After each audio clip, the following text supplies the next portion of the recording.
저희 키아즘 성경 목회 연구원을 찾아주신 구독자 여러분 안녕하셨습니까? 주님의 크신 사랑이, 성령의 풍성한 은혜가 이 시간에 여러분들과 함께 하시기를 기원하겠습니다. 성경을 히브리적 사고, 키아즘 구조로 성경을 이해하고 하나님의 의도, 목적과 계획과 뜻을 알아가는 모든 과정, 이것을 우리는 성경적 사고라고 하며, 우리가 이 성경적 사고는 성경 안에서 성경의 의미를 찾아가는 것이라고 말씀을 드릴 수가 있습니다. 그래서 우리는 성경을 이해해야 합니다. 성경을 깊이 이해하고 하나님의 의도를 우리는 알아야 합니다. 키아즘 성경연구원과 우리 페트라 사이버 신학교에서는 바른 말씀, 바른 신학, 바른 믿음을 형성해 갈 수 있도록 우리 성경의 내용을 키아즘 구조로 알기 쉽게 이렇게 제공하고 있습니다. 그리고 하나님의 제자 또 사역자를 양성하면서 평신도 사역자를 세우는 그런 사역에 우리는 모든 정성을 들이면서 섬기고 있습니다. 여러분들의 많은 기도와 후원을 부탁드리면서 이 말씀의 영상이 더 많은 사람들에게 전달되고 또 선포되면서 가르쳐질 수 있기를 바라면서 영혼을 살리는 작은 역할이 되기를 바랍니다. 아울러서 여러분들이 구독과 좋아요를 100% 활용해 주시면 더욱더 감사하겠습니다. 오늘 제가 여러분들에게 소개해 드릴 키아즘 성경의 말씀은 오늘 베드로 전서 2장 9절에 있는 말씀을 여러분들에게 키아즘 구조로 설명을 드리고 그 본문에 대한 내용들을 말씀을 드리려고 합니다. 먼저 이 본문의 말씀을 제가 봉독해 올려보겠습니다. 그러나 너희는 택하신 족속이요 왕같은 제사장들이요 거룩한 나라요 그의 소유가 된 백성이니 이는 너희를 어두운 데서 불러내어 그의 기이한 빛에 들어가게 하신 이의 아름다운 덕을 선포하게 하려 하심이라. 오늘 이 본문의 말씀은 여러분들이 너무나도 잘 알고 있는 이 말씀입니다. 그리고 우리가 흔히들 이야기하는 말씀이죠. 그래서 오늘은 하나님의 나라 백성으로서의 의무를 이행한 것에 대해서 오늘 여러분들에게 이 본문의 말씀을 통해서 키아즘 구조가 어떻게 형성되어 있으며 이 내용이 진정 무엇을 의미하고 있는지를 여러분들과 함께 나누려고 합니다. 먼저 키아즘 구조를 보게 되면 그러나 너희는 내가 택한 족속이요 라는 말이 A가 되겠고요. 그 다음에 왕같은 제사장이요 거룩한 나라요, 이것이 A와 A-가 되어서 두 개의 병행관계를 이루고 있는 모습을 볼 수가 있습니다.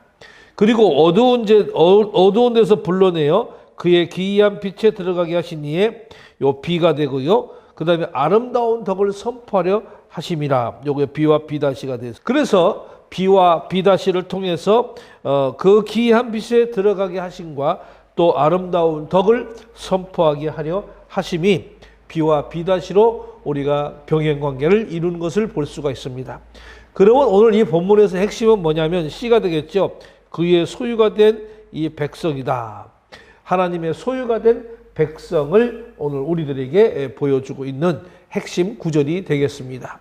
그러면 우리가 A와 A-는 택한 족속이요 또 왕같은 제사장이요 거룩한 나라요, 이렇게 우리가 정의할 수 있고, B와 B-는 그 기이한 빛에 들어가게 하심과 아름다운 덕을 선포하게 하려고 하신 것이 B와 B-로 분석을 우리는 해볼 수가 있겠죠.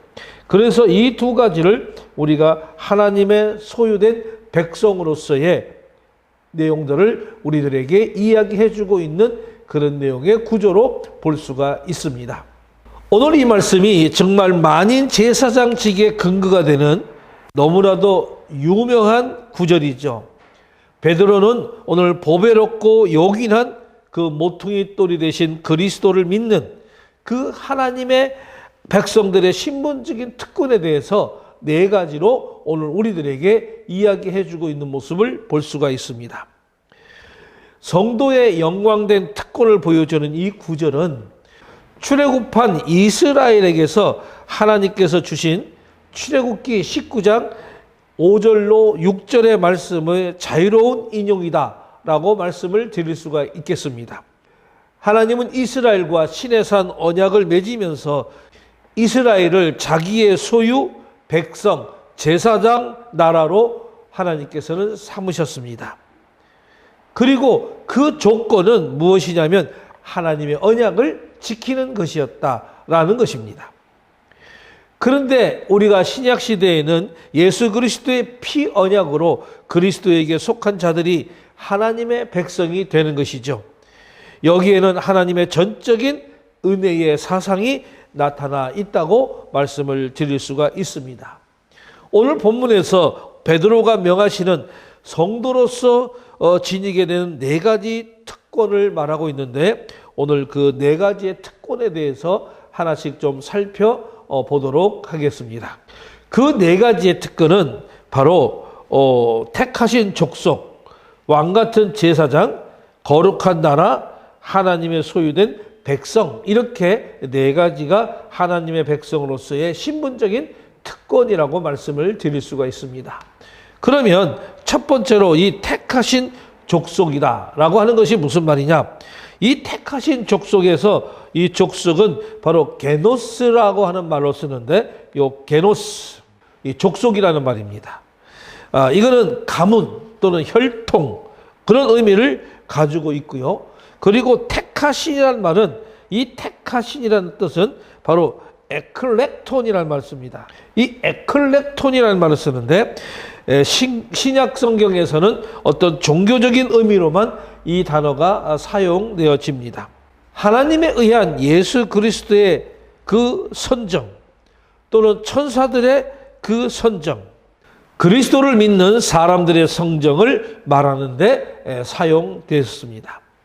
그러므로 택하신 족속이라는 말의 의미는 오늘 이스라엘 백성이 아브라함의 육체적 혈통으로서 하나님께로부터 선택받은 백성이었던 것처럼 이제 그리스도 보혈의 공로에 힘입어서 그를 믿음으로 하나님의 백성이 된 성도들 또한 이스라엘처럼 하나님의 택함을 받은 족속이 된다고 하는 그런 말씀이었습니다. 더 이상 유대인들이 주장하는 그런 육체의 혈통에 의해 누리는 그런 특권은 존재하지 않고 모퉁이 돌이 대신 그리스도를 믿고 그와 연합된 자들만이 새롭게 하나님의 택하신 족속이 될 수 있다고 하는 것입니다. 이러한 새로운 택하신 족속이 곧 그 옛날 이스라엘 민족이 가진 특권을 동일하게 누리게 되는 영적 이스라엘이라고 하는 것입니다. 그리고 성도들이 가진 이제 두 번째 특권은 왕같은 제사장이라고 하는 말입니다. 이 왕같은 제사장이라는 말은 바실레이온 히에라튜마라는 말로 우리가 쓰겠는데 이 바실레이온이라는 말은 바로 왕 또는 왕족, 왕자다운 어떤 그런 의미를 가진 형용사입니다. 그리고 히에라투마라고 하는 말은 제사장 개인을 지칭하는 그런 말이죠. 그러니까 제사장직이라고 하는 그런 이름을 지니고 있습니다. 그러므로 이 왕같은 제사장들은 왕으로서 하나님을 섬기는 제사장직이나 또는 왕의 존귀를 부여받은 그런 제사장직을 의미한다고 볼 수가 있습니다.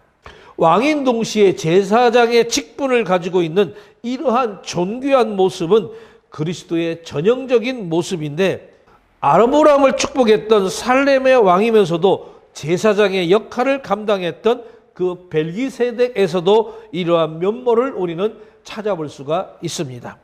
그런데 이제 성도들이 이러한 영예를 누릴 수 있다라고 하는 것입니다. 따라서 왕같은 제사장 직분을 가지고 있는 성도는 그렇다면 다음 세 가지의 특징을 지닌다고 우리는 볼 수가 있습니다.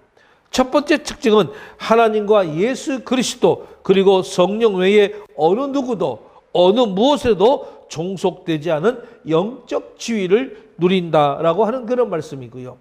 두 번째 특징은 하나님께 신령한 제사를 드리는 예배자로 살아간다 라고 하는 것입니다. 세 번째 특징은 세상에 대해 하나님의 뜻을 나타내 보이는 그런 자들로 살아간다.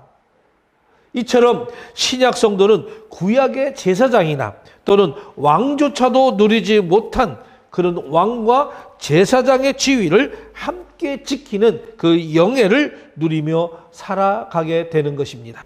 다음으로 성도들이 가진 세 번째 특권은 바로 거룩한 나라입니다.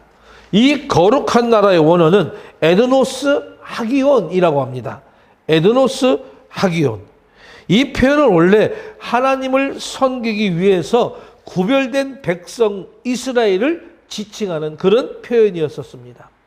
그런데 이 지칭이 그리스도인들에게 쓰였다는 것은 성도들 또한 이스라엘 백성들이 구별되고 정결한 백성들로 살아가야 했던 것처럼 구별된 생활을 해야 된다는 것을 말해주고 있는 것입니다. 여기서 우리는 이 거룩한이라고 말에 해당되는 원어는 하기온이라고 하는 말인데, 이거는 속된 것들로부터 따로 떨어져 놓인 아주 구별되고 성별된 이의 기본 의미를 지니는 사실을 더욱 분명히 우리들에게 해주고 있는 것이죠.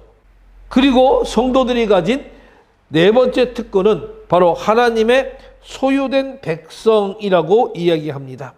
이걸 우리는 가리켜서 포리에이신이라는 말로 우리가 해석을 하지요.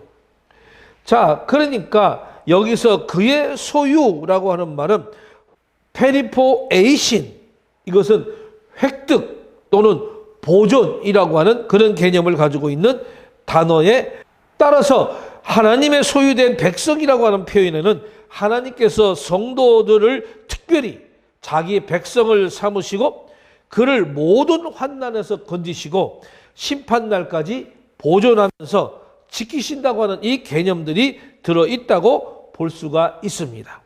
성도들이 가진 네 번째 특권은 바로 하나님의 소유된 백성입니다. 그의 소유에 해당되는 페리포에이신은 바로 획득 또는 보존, 이런 개념을 가지고 있는 단어입니다.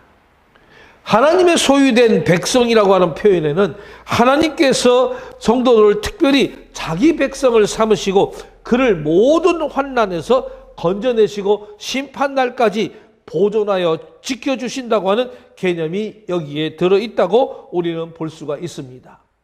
내가 그들을 나의 특별한 소유로 삼을 것이다 라고 하는 말라기 3장 17절의 말씀은 하나님께서 신약 시대의 성도들을 그렇게 삼을 것이라고 하는 예언인 것으로 우리는 볼 수가 있는 것입니다. 따라서 오늘 제가 소개해드린 9절의 말씀은 모든 성도들에게 그리스도께서 부여하신 이 정체성에 대한 정확한 확언의 말씀입니다. 그리스도를 믿는 믿음으로 인해서 하나님께서 이 죄인인 우리를 오늘 택하신 족속 또는 왕같은 제사장, 거룩한 나라, 그리고 그의 소유된 백성으로 삼으셨다고 하는 그런 말씀이죠. 이를 더 간략하게 우리가 말하면 주를 영접함으로 인해서 우리의 신분이 완전히 변했다고 하는 그런 말씀이 옳습니다. 그렇습니다. 우리의 신분은 완전히 변하였습니다. 하나님을 역겹게 만드는 그 죄악의 고약한 냄새만이 깊게 배어있던 우리가 오늘 천국의 왕 또 제사장이 된 것입니다. 이것은 얼마나 놀라운 은혜이며 축복이겠습니까? 여러분 한번 생각해 보십시오. 수험생을 둔 어떤 부모들이 왜 그렇게 극성일까요? 좋은 대학에 들어가면 앞으로 어떤 사회적인 지위가 그만큼 커질 수 있다는 그런 생각 때문이 아닐까요? 자녀들이 경제적으로 윤택하고 또 남에게 무시당하지 않는 어떤 사회적 지위를 누릴 수 있는 그런 가능성이 커지기 때문이 아닐까요? 하물며 죄의 신분이었던 우리가 아무런 노력 없이 이 왕같은 제사장이 된다는 데는 어찌 그것이 은혜이며 복이 아닐 수 있겠습니까? 그런데 이상한 일이 있습니다. 복권이 당첨되어 세상에 경제적으로 어떤 윤택한 지위를 가지게 되었다고 하면 말할 수 없을 정도로 펄쩍펄쩍 뛰고 기뻐합니다. 그리고 두고두고 그 일을 생각하면서 사람들에게 많은 자랑을 하면서도 성도가 된 것에는 어찌 그토록 기쁨이 인색하는 것인지 모르겠습니다. 사법고시를 패스하고 고위 관료가 된 것은 그렇게 자랑하고 현수막을 붙이고 동네에서 잔치를 벌이는데 왜 성도가 된 것은 그렇게 자부심이 없는 것일까요? 또 성도가 된 사실에 감격하고 감사하다가도 얼마나 빨리 그 첫 마음을 잃어버리고 맙니까? 이런 것은 참으로 안타까운 현실입니다. 그저 눈이 이 세상에만 고정된 근시안적인 인생들인 것이라고 말할 수 있는 것이죠. 그 한 가지 개탄할 현상이 또 있습니다. 믿음으로 하나님의 왕 같은 제사상이 되었음에도 그에 걸맞는 삶을 사는 사람들을 찾아보기가 힘들다라고 하는 것입니다. 너무나도 가슴 아프게 이러한 모습은 한국 교회의 일반화된 모습입니다. 왕 같은 제사장이 된 우리가 하나님께 구하는 것이 무엇인지를 우리가 잘 생각해 보시기 바랍니다. 왕과 제사장에 걸맞는 것을 구하고 있느냐라고 반문해 보고 싶습니다. 열방에 하나님의 의로움과 공의가 있기를 기도하는가 묻고 싶습니다. 아니면 이 세상의 죄악된 모습이 없어지길 위해서 얼마나 기도하고 있습니까? 이렇게 기도하는 분도 계시지만은 우리의 간구 소리는 늘 자신의 안락과 행복, 내 자녀의 출세와 성공, 개인적인 것에 머물 때가 너무나도 많습니다. 나라를 통치하는 왕과 다른 일을 중부하는 제사장의 직분과는 너무나도 먼 것이죠. 신분의 변화라고 하는 큰 축복을 받았음에도 불구하고 자신의 배를 불리기 위해 살았던 그 죄인이었던 때의 습성과 욕구를 그대로 간직하고 살아가고 있다고 하는 것입니다. 오늘 이 영상을 시청하는 여러분, 우리가 이래서야 되겠습니까? 믿음을 갖는 순간 우리는 왕과 제사장으로 위임받은 큰 축복을 받은 사람들입니다. 주님께서 주실 수 있는 가장 큰 축복을 받은 것이죠. 우리가 도저히 도달할 수 없었던 그 지위에 오늘 주님의 도움으로 한순간에 우리는 올라서게 된 것입니다. 이에 대해서 끊일 줄 모르는 감사와 감격이 이제는 있어야 할 것입니다. 또한 왕과 제사장에 걸맞는 간구와 갈망이 있어야 하겠습니다. 그래서 우리의 입에는 현실에 대한 불평이나 원망이 없어야 하며 하나님만 바라보며 하나님의 기쁨이 되는 자로 살아가야 될 것입니다. 또 이 세상 것들로 다른 이들과 상대적으로 비교해서 자신의 열등감 속에 가두는 어리석음을 탈피해야 할 것입니다. 그리고 마지막으로는 우리의 기도 속에는 어떤 현실적인 복만을 구했던 예전의 갈망 소리가 없어져야 할 것이고, 진정 우리는 이미 큰 은혜를 받은 왕 같은 제사장으로서 언제나 감사함으로 이 땅을 통치하며 이 땅의 성결함을 위해 최선을 다해 직무를 감당해야 할 것입니다. 여러분, 하나님의 나라 백성으로서 우리가 어떻게 살아가야 될 겠습니까? 하나님께서 우리에게 하나님의 백성으로 신분적 특권 4가지를 우리에게 축복해 주셨습니다. 택하신 족속, 왕같은 제사장, 거룩한 나라, 그리고 하나님의 소유된 백성으로서 살아가는데 부족함이 없는 우리 모두가 되시기를 주님의 이름으로 축복합니다.